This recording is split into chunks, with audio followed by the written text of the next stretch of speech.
नमः शिवाय। Good morning students. चलिए हम लोग जो है पार्ट 12 में फ्यूचर परफेक्ट टेंस पढ़ते हैं। टाइम एंड टेंस का यह जो है भाग 12 है। Future perfect tense. Future perfect tense को हम लोग पूर्ण भविष्यत काल भी कहते हैं। पूर्ण भविष्यत काल भी कहते हैं। अब देखिए इसका डिफिनीशन क्या होता है। इफ वी इमेजिन, देखिए मैंने एक प्रकार का जो है इसका डिफिनीशन बनाया है फ्यूचर इंडेफिनिट टेंस से लेकर फ्यूचर परफेक्ट कंटिन्यूअस टेंस तक का, जिसको कि याद करने में कोई परेशानी नहीं होगी छात्रों को।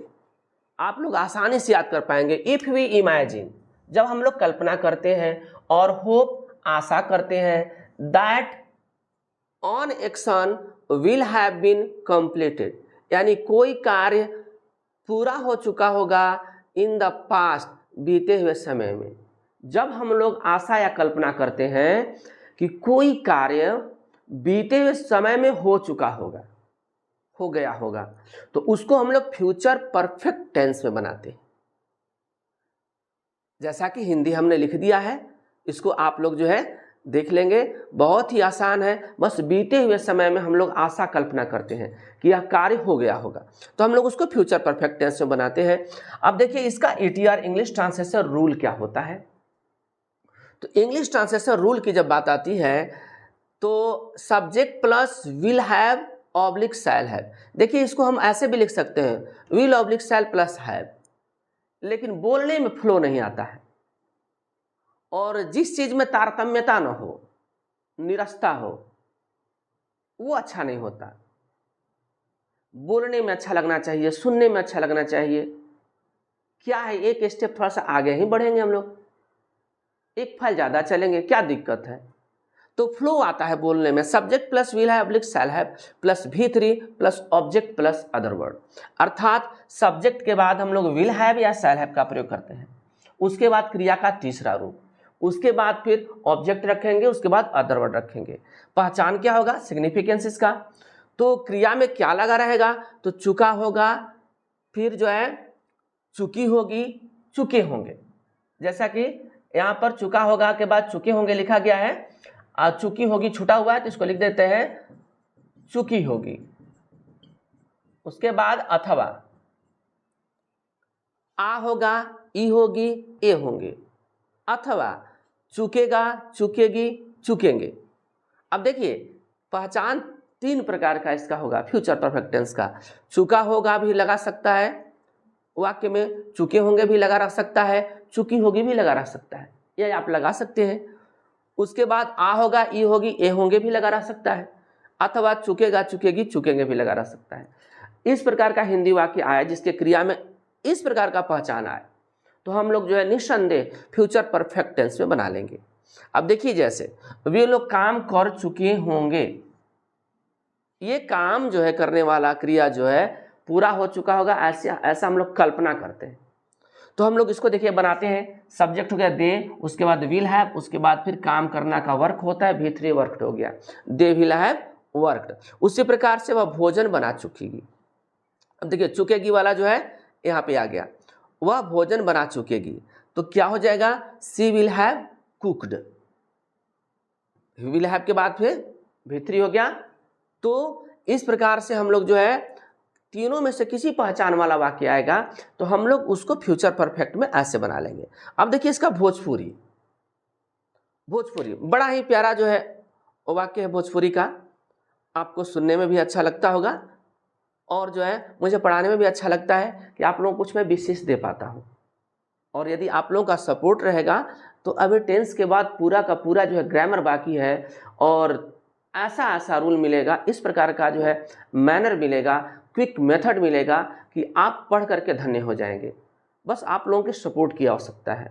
आप लोग मुझे ज़्यादा शेयर करें और ज़्यादा से ज़्यादा पॉपुलर कराएं, जिसके चलते मैं आप लोगों को अपने मन की सारी बातें जो इस इंग्लिश ग्रामर से संबंधित मेरे मन में है, मेरा जो अध्ययन है, मेरी जो तपस्या है, मैं आप लोगों तक पहुंचा सकूं। तो आप देखें जैसे उपाठ याद कर ले हुई, देखिए बीते हुए समय में कल्पना है, उपाठ याद कर ले हुई, अर्थात वह व्यक्ति सोच रहा है कि वो याद कर ले हम भले याद न के लिए होगी। तो अब इसको हम लोग कैसे बनाएंगे? He will have remembered the lesson, यानी पाठ याद कर चुका होगा, यानी उ पाठ याद कर ले हुई, उ सब सुत गए हुई हैं सब।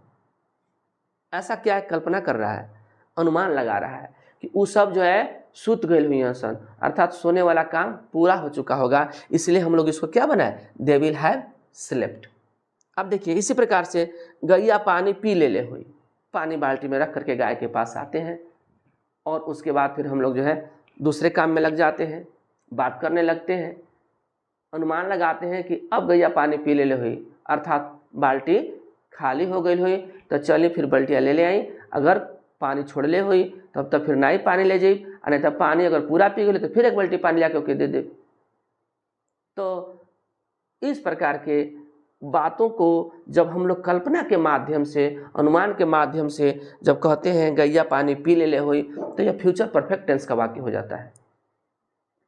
इसलिए हम लोग इसको कैसे बनाए हैं? तो the cow will have drunk, drink, drank, drunk V3। तो आइए देखते हैं फिर अब 6 manners of future perfect tense. पहले सबसे पहले जो है 6 manners of future perfect tense, इसका सामान्य रूल पढ़ने के बाद तो 6 मैनर्स 6 तरीके, जैसे वह पढ़ा होगा, ही विल हैव रेड। देखिए पहला जो सामान्य रूल से संबंधित होता है, आ होगा ई होगी लगा हुआ है और विल हैव प्लस V3 का प्रयोग किया गया है। उसके बाद वह नहीं पढ़ा होगा, ध्यान यहाँ देना है, वह नहीं पढ़ा होगा तो विल और हैव के बीच में नॉट लगेगा, जैसे कि बी के और विल के बीच में लगता था। अर्थात हैव के बाद वाला सेंटेंस ज्यों का त्यों रहेगा। उसके बाद क्या वह पढ़ा होगा? तो विल ही हैव रेड। क्या वह नहीं पढ़ा होगा? Will he not have read. वह क्यों पढ़ा होगा? Why will he have read. Have read साथ रहेगा, हैव को चेंज नहीं करना है। वह क्यों नहीं पढ़ा होगा? Why will he not have read. अर्थात हम लोग विल को बाहर निकालेंगे, केवल नॉट का प्रयोग करेंगे तो विल के साथ करेंगे, या तो सब्जेक्ट के तुरंत बात करेंगे। ऐसा नहीं है कि हम लोग जो है हैव को इधर उधर करेंगे, हैव ज्यों का त्यों रहेगा। तो इस प्रकार से हम लोग 6 मैनर्स बना लेंगे। इसमें बस सावधानी यह देखनी है, विल का और हैव का। हैव के बाद वाला सेंटेंस ज्यों का त्यों रहेगा और विल के इधर वाला सेंटेंस को हम लोग जो है केवल रिप्लेस करते रहेंगे, विल को बाहर निकालेंगे इंट्रोगेटिव में, नेगेटिव में और इंट्रोगेटिव में दोनों अगर रहेगा तो क्या करेंगे? विल बाहर निकला रहेगा। और नॉट का प्रयोग उसके साथ भी कर सकते हैं, सब्जेक्ट के बाद भी कर सकते हैं, लेकिन सब्जेक्ट के जस्ट बात करेंगे उसका प्रयोग। अब उसके बाद देखिए स्पेशल रूल, जब कोई कार्य किसी निश्चित समय तक भविष्य में पूरा होगा, जब कोई कार्य किसी निश्चित समय तक भविष्य में पूरा होगा तो उसे फ्यूचर परफेक्ट टेंस में बनाया जाएगा। अब देखिए जैसे मैं शाम तक वापस आ जाऊंगा, यहाँ देखिए फ्यूचर में एक निश्चित समय दिया है, शाम तक वापस आ जाऊंगा, तो हम लोग इसको फ्यूचर परफेक्ट में बनाएंगे, I shall have come back by the evening, शाम तक। फ्यूचर परफेक्ट में हम लोग इस प्रकार से बनाएंगे, अगर कोई सर्टेन टाइम दे दिया तो। अब उसी प्रकार से आप अपना परिणाम मई से पहले प्राप्त कर लेंगे, रिजल्ट निकल जाएगा आपका, तो उसको भी हम लोग कैसे बनाएंगे? फ्यूचर परफेक्ट में। तो you will have got your result before May, यानी मई से पहले आप अपना रिजल्ट जो है प्राप्त कर लेंगे। अब देखिए प्राप्त कर लेंगे या प्राप्त कर चुके होंगे। अब पूर्वानुमान या कल्पना को बताने के लिए, यानी बीते हुए समय में कोई अनुमान या कल्पना हो, तो हम लोग जो है इसको भी फ्यूचर परफेक्ट टेंस से बनाएंगे। जैसे आप महान गोडसे को जानते होंगे, तो यह क्या है? आपकी जानकारी के विषय में अनुमान लगाया जा रहा है, पूर्वानुमान, कि आप जरूर सुने होंगे। तो you will have known the great Godse, आप महान गोडसे को जानते होंगे, वह प्रथम स्थान पाया होगा। अब देखिए यहाँ भी अनुमान लगाया जा रहा है कि वह प्रथम स्थान पाया होगा, ऐसा अनुमान किया जा रहा है। तो क्या होगा इसका? He will have got the first place. इस प्रकार से पूर्वानुमान हो या कल्पना हो बीते हुए समय में, तो हम लोग जो उसको फ्यूचर परफेक्ट टेंस से बनाएंगे। यह इसका जो है स्पेशल रूल है। स्पेशल रूल नंबर 1 निश्चित समय को बताने के लिए, स्पेशल रूल नंबर 2 पूर्वानुमान या कल्पना को बताने के लिए फ्यूचर परफेक्ट टेंस का प्रयोग करते हैं। तो इस प्रकार से फ्यूचर परफेक्ट टेंस समाप्त होता है।